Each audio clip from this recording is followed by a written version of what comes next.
ऐसा करते थे महर्षि दयानंद। महर्षि दयानंद, इन्हें कौन नहीं जानता।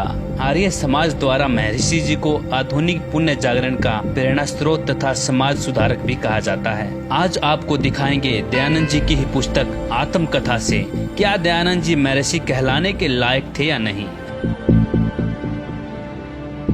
इसी पुस्तक में आपको दिखाएंगे महर्षि जी भांग पीते थे। संपूर्ण जीवन चरित्र पुस्तक से आपको ये भी दिखाएंगे कि महर्षि दयानंद जी नशे में भांग के साथ साथ हुक्का पीते थे, तंबाकू खाते थे तथा उल्लास भी सूंघा करते थे। तो महर्षि दयानंद जी लगभग सारे नशे करते थे। आखिर क्यों महर्षि जी अपने माता पिता की सेवा नहीं करना चाहते थे? तो सवाल ये उठता है,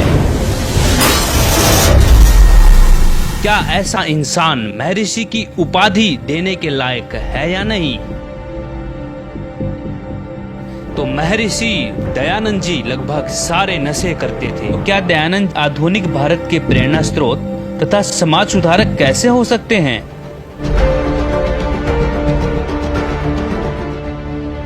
महर्षि दयानंद के बारे में जो लोकवेद दंत कथा सुनाई जाती है कि बड़े समाज सुधारक थे।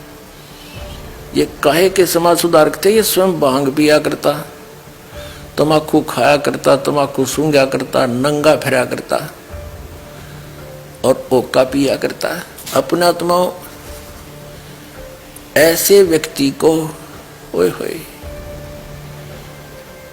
एक कौड़ी को लाल बनाकर सिर पे रख दिया, हमारे गठड़ी बांध के फिरे थे हम ठाए।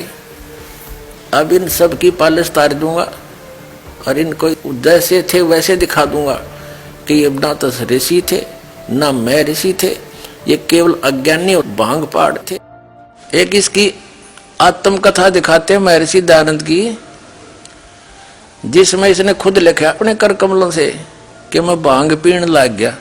देखिए इससे सिद्ध हो जाएगा। यू भांग पीने पड़ा था 1856 में। देखना यह आत्मकथा महर्षि दयानंद की और इसके प्रकाशक हैं वैदिक पुस्तकालय दानंद आश्रम केसरगंज अजमेर। और ये छपी कहाँ से ये भी दिखा देते हैं। प्रकाशक तो ये वही है, मुद्रक है वैदिक इंद्रालय केसरगंज अजमेर से। इसके 22 पृष्ठ पर दिखाते हैं आप। ये क्या कहते हैं, आत्मकथा महर्षि दयानंद की अपने हाथ से लिखी है इसने, बाद में छपी है। तत्पश्चात जिस वस्तु की खोज में था, भगवान की खोज में था भगवान की खोज में था, नर्मदा नदी के किनारे किनारे जंगलों में घूम रहा। परमात्मा कोई भैंस थी या गाय थी, बाकी तो बांध रखी, उन्हें खोल लिया होगा। परमात्मा वेदों में वर्णित कर रखा है, वेद जिसको कख पता ही नहीं था, अंडे धक्के खांदा, अपना जीवन नाश कर गया। और ये था पुण्यात्मा, परमात्मा के लिए भटक रहा था। इसको 13 अज्ञानी गुरु मिले जिनको कख भी पता नहीं था। उनको महान आत्मा मान कर उनसे ग्रहण ज्ञान से अपना जीवन नाश किया और सत्यार्थ प्रकाश नामक पुस्तक बनाकर और छोड़ गया। जहर भर गया उसमें, उसने खा खा कर कितने के मर गए। इब्दास ने खोल कर दिखाया उसका ढक्कन, उसका ताला खोल कर दिखाया, ताकि यो ऊपर लिख रखे है देसी घी, अंदर में रखा गोबर सत्यार्थ प्रकाश। कोई बात हुई है? अब देखिएगा क्या कहता है। तत्पश्चात जिस वस्तु की खोज में था उसके अर्थ आगे को चल दिया। आसोज सुदी 2 संवत 1913 यानी सन 1856। आसोज माने अक्टूबर, 1856 अक्टूबर को दुर्गा कांड के मंदिर पर जो चांडालगढ़ में है पहुंचा, वहाँ 10 दिन व्यतीत किए। वहाँ मैंने चावल खाने सर्वथा छोड़ दिए, केवल दूध पर अपना निर्वाह करके दिन रात योग विद्या के अध्ययन में अभ्यास में तत्पर रहा। दुर्भाग्यवश वहाँ मुझे एक बड़ा दोष लग गया, अर्थात भांग पीने का स्वभाव हो गया। सो कई बार उसके प्रभाव से मैं सर्वथा बेसुध हो जाया करता था। और भांग पी के तू वेद पढ़ेगा, भांग पी के बेसुद्ध होगा आदमी। देखिएगा महर्षि दयानंद के चेलों द्वारा लिखी हुई पुस्तक में दिखाते हैं तम्बाकू खाता था, तम्बाकू सूंघता था, हुक्का पिया करता था। देखिएगा महर्षि दयानंद सरस्वती का जीवन परिचय। अमर शहीद पंडित लेखराम द्वारा संकलित प्रमाणिक उर्दू भाषा का आर्य भाषा में अनुवाद। अनुवादक हैं आर्य महाउपदेशक श्री कविराज रघुनंदन निर्मल। संपादक हैं श्री पंडित हरिचंद्र विद्यालंकार। प्रकाशक हैं आर्य समाज नयाबास दिल्ली 6 स्वर्ण जयंती के उपलक्ष्य में। ये विक्रमी संवत 2028 में यानी सन 1971 में छपी थी। ये है जीवन चरित्र वही महर्षि स्वामी दयानंद सरस्वती का। सहारनपुर में प्रश्नों के उत्तर यहाँ 302 पृष्ठ पर इसके लिखा है। इस स्थान पर उर्दू संस्करण में जो इसका ओरिजिनल जीवन चरित्र है, स्वामी जी के हुक्का पीने के विषय में निम्नलिखित शब्दों में विवरण लिखा है। इन दिनों स्वामी जी हुक्का पीते थे। एक दिन भागीरथ पंडित जी ने प्रश्न किया कि यह जो तम्बाकू पीते हो इसके विषय में बताओ, अर्थात क्या वेदों में कहीं हुक्का पीना लिखा है। अब उस भागीरथ पंडित जी ने वहां उनसे प्रश्न किया कि आप हुक्का पीते हो और समाज सुधार का ठेका ले रहे हो, क्या वेदों में हुक्का पीना लिखा है। और महर्षि दयानंद कहता है क्या वेदों में हुक्का पीना निषेध है, कहीं दिखा मुझे। अरे वाह मेरे से अपनी बकवाद को आगे डालने के लिए फिर वेद हटा दिए। वेदों में कहता, वेदों में नो भी इतना लिखा मत पियो न फिर इसका मतलब तो कोई ठेका ले रहा समाज सुधार का। आप बकवाद करे देखो धात, क्या वेद में कहीं हुक्का पीना लिखा है। स्वामी जी महाराज ने कहा वेद में कहीं निषेध है। नो का वेद में कहीं निषेध है, मना भी तो ना कर रखा, गुरुड़ गुरुड़ गुरुड़ है और मना भी ना कर रखा। और फिर आगे देखो क्या क्या कहते हैं कि थोड़ा सा वाद विवाद हुआ, फिर महर्षि दयानंद ने हुक्का तोड़ दिया। ले तू नाराज है तो तोड़ देता हूँ। अरे सन 1877 तक तो हुक्का पीवे, 1883 में इसकी 6 साल बाद से मौत होगी। और इसे नकली का क्या पता, वहां तोड़ दिया गया, फिर पीने लग गया कि हुक्का कमी थी कि 6 साल पहले तक हुक्का पीवे, ये तो प्रमाण है इनका। तो समाज सुधार ने खाक करा, फिर 6 साल पहले तक हुक्का पाड़ना, ये तो प्रमाण है। बाकी और भी कहीं जावड़े मार ले गुडिस का क्या दिक्कत थी, जगह जगह के उपलब्ध थे। तो कहने का भाव ये है कि ना तो समाज सुधारक था, अब हुक्का पीवे। तो और आगे दिखाता हूँ आपको। स्वामी जी ने कहा वेद में कहीं निषेध है, साइनों पे डोरेगेशन लगा रखे। इस पर थोड़ा सा विवाद हुआ। आखिरकार उसने कहा कि तुम सन्यासी होकर हुक्का पीते हो। अब पंडित जी अच्छा इस दयानंद तो साधारण सा आदमी था कि तू सन्यासी होकर हुक्का पाड़े, क्या समाज सुधारक है। स्वामी जी ने कहा कि यदि तू हुक्के से क्रुद्ध होता है तो ले, यह कहा और उसे तोड़ डाला। मेरा था लोग गले पड़े देंगे, तेरी बदनामी करेंगे, उन्हें तोड़ दिया। बता, अरे समाज सुधार के ठेकेदार बना रखे इसे नकलियों को। जीवन चरित्र वही महर्षि दयानंद का। और प्रश्न नंबर 208 पे अब यहाँ नीचे दिखाते हैं, स्वामी जी के पास एक सूंघने की डिबिया उलास की थी और एक और पत्थर पर खाने का तम्बाकू रखा था। और क्या बताया, छोटू गिरी वह उठा कर नाक में भरने लगा। स्वामी जी ने कहा कि यदि सूंघना है तो इस डिबिया को लो, परंतु उसने न लिया। सूंघना है तो यू ले ले और खाना है तो दूसरा ले ले। खान की भी धर रहा था, तम्बाकू खाने की और सूंघने की। अन्यों कहियो वो था समाज सुधारक, ये था समाज नाशक था और सत्यार्थ प्रकाश इसका सत्यानाश प्रकाश था। अब देखिएगा महर्षि दयानंद नंगे भी रहा करते, यानी इसने कोई आड़ नहीं थी क्या की भी, एक बंडेला टाइप आदमी था यो। आगे देखो इसके पृष्ठ नंबर जो कायमगंज में शास्त्र चर्चा 121 पृष्ठ पे, जब हम लोगों को सूचना मिली कि एक परमहंस जी आए हैं, तो हम लोग दर्शन को गए। जब रोटी का समय हुआ तो लोगों ने कहा कि महाराज जी स्नान कर डालियो, क्योंकि भोजन का समय हो गया।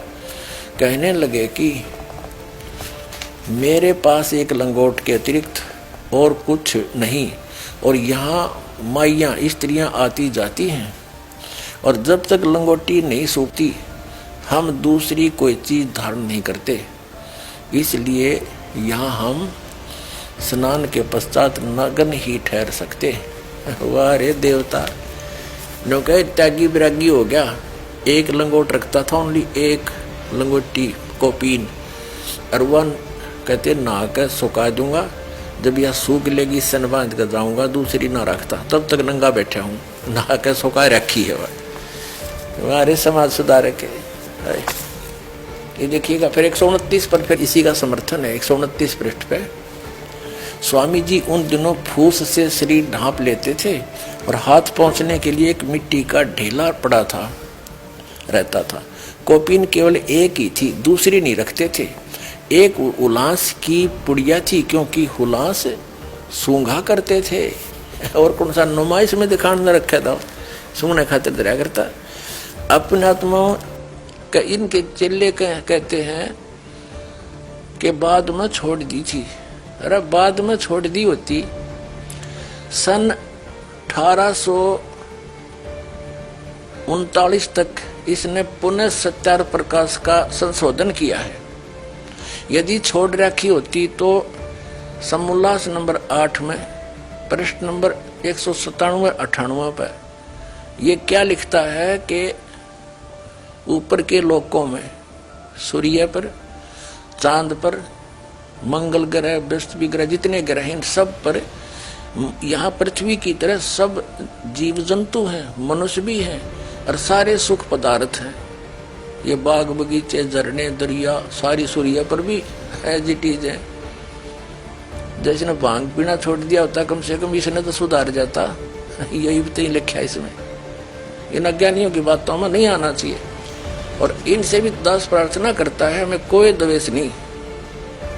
इन हमारे साथ जो करा सो करा, हम तो बालक जान का माफ करनी है, क्योंकि हमारे भगवान के साथ वो जुल्म किए थे। उनको अगर आज देख लें, हमारे साथ तो कुछ भी ना हुआ दास के साथ, उन्होंने फिर भी सबको माफ किया, किसी को भी बद्दुआ नहीं दी, क्योंकि उनको पता था, और हमें भी ये ज्ञान हो गया है कि किसको बद्दुआ दें, ये सभी अपने ही है। जैसे कोई शराबी लड़का बाप को पीट दे, उसने पता है इसका नशे में पीट रहा है, जब ये नशा उतर जाएगा फिर देखना प्रणाम करेगा, माफी मांगेगा।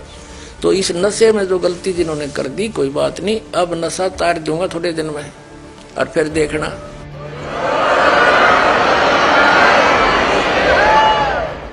रोया करोगे चरण पकड़ के, बहुत भारी गलती करी। मेरा उद्देश्य क्या है? आपका बुरा करना नहीं है, केवल भला करना उद्देश्य है, और उसके लिए जेल के जान जाओ, ये तो करके छोड़ दूंगा, दाता का आदेश है। फाइनल फैसला कर रखा था उसने।